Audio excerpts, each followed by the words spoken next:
నమస్తే, welcome to RP7 TV news. Saidapur మండలం వెన్నంపల్లి గ్రామంలో సోమవారం నుండి శ్రీ ప్రసన్న ఆంజనేయ స్వామి దేవాలయ పునఃప్రతిష్టలో భాగంగా అర్చకులు శేషం వెంకట రమణాచార్యులు, యజ్ఞాచార్యులు, నవ్యానందాచార్యులు, పురుషోత్తమాచార్యులు, మణికంఠాచార్యులు, మనోహరాచార్యులు, శేషం మాధవాచార్యులు, అఖిల్చార్యులు ప్రత్యేక పూజ కార్యక్రమాలతో ప్రారంభించారు. ఈ సందర్భంగా స్వామివారి విగ్రహాలను గ్రామంలోని పూర వీధుల గుండా ట్రాక్టర్పై ఊరేగించారు. వాడవాడల ఊరేగింపు వెళ్లిన స్వామివారికి గ్రామ ప్రజలు పూల పండ్లు, కొబ్బరికాయలతో గడప గడపకు స్వాగతం చెప్తూ స్వామివారికి మొక్కులు చెల్లించుకున్నారు.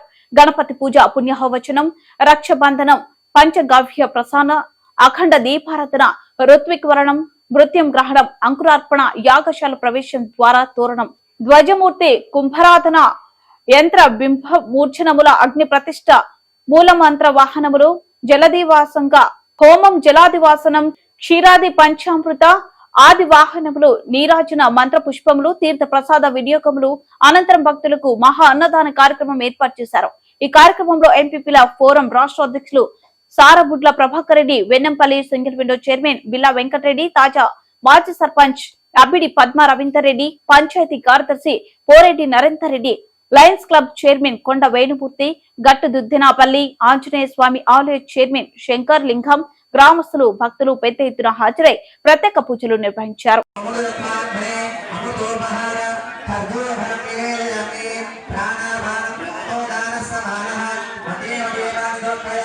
Prana